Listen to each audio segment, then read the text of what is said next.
కాంగ్రెస్ లోకి మరిన్ని చేరికలు చూస్తున్నారా బీఆర్ఎస్ సోదరులారా?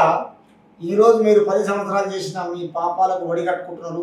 మీ దగ్గరనే మీకున్న ఎమ్మెల్యేలు మొత్తం గెలిచిన వాళ్ళు ఎంతమంది 39 మంది నుంచి మీరు మాట్లాడుతున్నారు. 20 మంది ఉన్నారు, 30 మంది ఉన్నారు. హరీష్ రావు చెప్పడము, కేటీఆర్ చెప్పడము, కేసీఆర్ చెప్పడం. మీ దగ్గర ఎంతమంది ఉండి ఎంతమంది పోతూనే ఉన్నారు, అదే లెక్కలో ఉన్నారు. మీకు లెక్కలు వస్తారా తెలియదు. మరి తెలంగాణ రాష్ట్ర ప్రజలు చూస్తున్నారు మీరు మాట్లాడే మాటలు. ఆ మాటలకు అర్థం ఉందా, ప్రతిపదార్థం ఉందా, తాత్పర్యం ఉందా, ఏం తెలుస్తలేదు.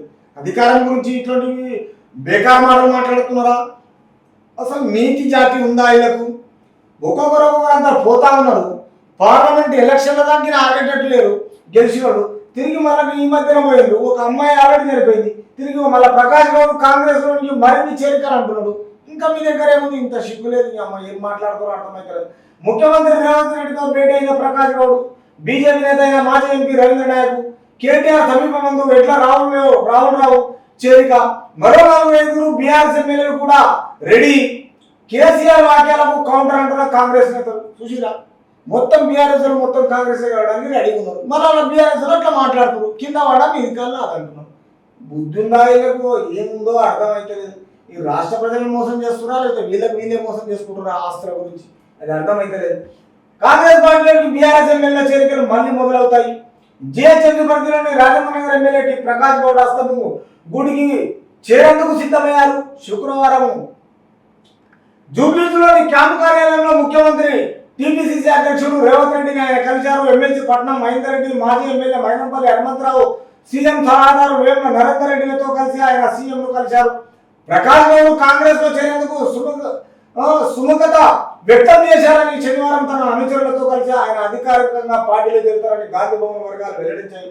మరోవైపు బీజేపీ నేత మాజీ ఎంపీ రవీంద్ర నాయక్ శుక్రవారం కాంగ్రెస్ పార్టీలో చేరారు. ఎమ్మెల్సీ పట్నం మహేందర్ రెడ్డితో కలిసి సీఎం క్యాంపు కార్యాలయానికి వచ్చిన ఆయనకు రేవంత్ రెడ్డి కండువా కప్పి పార్టీలోకి ఆహ్వానించారు. అలాగే బీఆర్ఎస్ వర్కింగ్ ప్రెసిడెంట్ కేటీఆర్ సమీప బంధువు ఎడ్ల రావు కూడా కాంగ్రెస్ లో చేరారు. ఎమ్మెల్సీ మహేందర్ రెడ్డి, మాజీ ఎమ్మెల్యే మైనంపల్లి హనుమంతరావుల సమక్షంలో ఆయనకు రేవంత్ రెడ్డి పార్టీ కండువా చెప్పారు. ఎంతమంది ఎవరు ఏమి చెప్పినా టైం వచ్చిందంటే ఆపేటోడు ఎవడు లేడు. సమయమే సమాధానము. అది ఏ పార్టీ అయినా పర్లేదు. ఈ రోజులలో కాంగ్రెస్ పార్టీకి ప్రజలు గెలిపించుకున్నారు. తిరిగి ఆ గెలిపి ఉన్న దాంట్లోనే ఈరోజు బీఆర్ఎస్కి వెళ్ళి అందరూ కలవడానికి రెడీగా అవుతున్నారు. ఇంత బ్రహ్మాండంగా బీఆర్ఎస్ నుంచి కాంగ్రెస్ కలుస్తున్నారు. కానీ తిరిగి బీఆర్ఎస్ నాయకులు ఏమంటున్నారంటే కొంచెం ఆలోచన లేకుండా మరి ఎందుకు ఆ మాటలు వస్తున్నాయో, ఎందుకు మాట్లాడుతారో, ఆ పొంగనాలు ఎందుకు కొడుతున్నారో మరి ఆ బీఆర్ఎస్ నాయకులకే తెలవాలి. మరి అది వాళ్ళ స్థాయికే, వాళ్ళ విస్తృతకే వాళ్ళకే వదిలిపెడదాం. మనం ఈ తప్పుడు పనులు చేసేవాళ్ళు మనం వాళ్ళ గురించి నోరు ఖరాబ్ చేసుకోకూడదు. ప్రజలు గమనించిన వాళ్ళు గెలిపించినారు కాంగ్రెస్తో ఎలా పని చేయించుకోవాలో ప్రజలకు తెలుసు. అప్పటి 10 సంవత్సరాలు మోసం చేసినట్టు ఇలా మోసం చేస్తుంటే ఊరుకోరు రాష్ట్ర ప్రజలు. అది గమనించండి. తర్వాత ఈ విషయంలో ఎన్నికల క్లైమాక్స్ లో కాంగ్రెస్ ఎమ్మెల్యేలు 20 మంది తనకు టచ్ లోకి వచ్చారంటూ మాజీ సీఎం కేసీఆర్ వ్యాఖ్యానించిన మరుసటి రోజే బీఆర్ఎస్ ఎమ్మెల్యే ఒకరు కాంగ్రెస్ కు వచ్చేందుకు సంసిద్ధత వ్యక్తం చేయడము రాజకీయ ప్రాధాన్యత సంతరించుకుంది. బీఆర్ఎస్ కు చెందిన పలువురు ఎమ్మెల్యేలు కాంగ్రెస్ లో చేరేందుకు సిద్ధంగా ఉన్నప్పటికీ పార్లమెంట్ ఎన్నికల ఫలితాలను బట్టి పార్టీలోకి చేకూర్చుకోవాలనే భావనతో సీఎం రేవంత్ అన్నారు.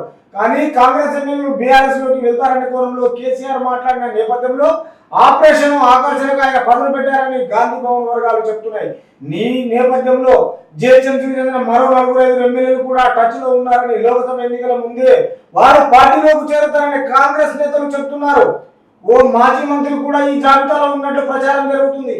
చూసినా బీఆర్ఎస్ ఎన్ని నాటకాలు ఆడినా, ఎన్ని ఏం చేసినా మొత్తం టోటల్ గా వీళ్ళు ఏం చేస్తున్నారు అంటే కేసీఆర్ 20 మంది ఉన్నారు, టచ్లోకి ఉన్నారు, చిట్ కేస్తే వస్తారు, గోడలు దుంకుతారు, గేట్లు దుంకుతారు అని పనికి మళ్ళీ మాటలు అంటారు. కానీ ఆ మాటల తెల్లారి మరుసటి రోజు బీఆర్ఎస్ ఎమ్మెల్యేలు అంతా కాంగ్రెస్ లో వచ్చేందుకు సంసిద్ధం అయిపోయారు.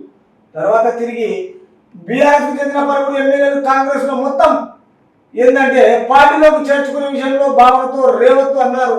ఏమంటున్నారు? రేవంత్ ఉన్నారని, కానీ కాంగ్రెస్ ఎమ్మెల్యే బీఆర్ఎస్ లోకి వెళ్తారని కోణంలో కేసీఆర్ మాట్లాడిన నేపథ్యంలోని ఈ ఆపరేషన్ మొత్తం 4-5 ఎమ్మెల్యేలు కూడా టచ్ లో ఉన్నారని, లోక్సభ ఎన్నికలకు పార్టీలోకి చేరుతారని కాంగ్రెస్ నేతలు చెప్తున్నారు. ఈ మాజీ మంత్రి కూడా ఈ జాబితా వెంబడి ఉన్నట్లు సమాచారం. చూడండి ఎట్లున్నది కాంగ్రెస్కు ఈ బీఆర్ఎస్కు వీళ్ళు చేసే పనులకు. తర్వాత బీఆర్ఎస్కు వైరా మాజీ ఎమ్మెల్యే గుడ్ బై, ఇంకో రాముల నాయక్ పోతున్నారు. అందరూ ప్రజలకు అనుకూలంగా ఉండిపోతున్నారు కదా. మీ ఒట్టి మాటలు గాలి మాటలు ఎవడింటాడు? కేసీఆర్ ఓడిపోయినా వైరాంచాటిగా ఆయనకి క్షమించడంతో పార్టీలో తనకు సరైన గౌరవం లభించడం లేదని రాములు నాయక్ చెప్తారు. పార్టీలో బీఆర్ఎస్ సరైన న్యాయం లభిస్తలేదు కాబట్టి కాంగ్రెస్లో చేరడానికి ఆయనకు లెటర్ పంపించి కేసీఆర్కు తిరిగి కాంగ్రెస్లో ఖచ్చితంగా జైన్ కావడానికి ముందున్నాం. ఈ నేపథ్యంలో ఎంపీలు మధ్యరాజు నా మద్దతుదారుడు రాములు నాయక్ ఇంటికి వెళ్లి తన గుర్తింపు లభించేలా చూస్తామని హామీ ఇచ్చారు. అయినప్పటికీ ఆయన బీఆర్ఎస్ రాజీనామా చేశారు. కాగా కాంగ్రెస్ లోకి వెళ్లేందుకు సిద్ధంగా ఉన్నారని ఆయన చెప్పినట్టు తెలిసింది. ఇంకా సిగ్గుండాల బీఆర్ఎస్ వాళ్ళకు పదే ఉంది. 20 మంది ఉన్నారు, 30 మంది ఉన్నారు, టచ్లో ఉన్నారు, గొంగట్లో ఉన్నారు, గోషిలో ఉన్నారు, మా దగ్గరకు వస్తారు. తర్వాత మేమే వద్దంటున్నాము. పాసిపోయినా నీకు ఎవడొస్తారా భయ్? నేను ఓడగొట్టినోనికి గెలిచిన దగ్గరికి పోవడానికి ఉంటుంది. అధికారం కావాలన్నా, అధికారాన్ని కాపాడుకోవాలన్నా, ఆస్తులను కాపాడుకోవాలన్నా, రాష్ట్ర ప్రజలను ఒక విధంగా మోసం చేసే తత్వంలోనైనా మోసం చేస్తున్నారు. కానీ తెలంగాణ ప్రజలు ఊరుకోరు అంత ఈజీగా.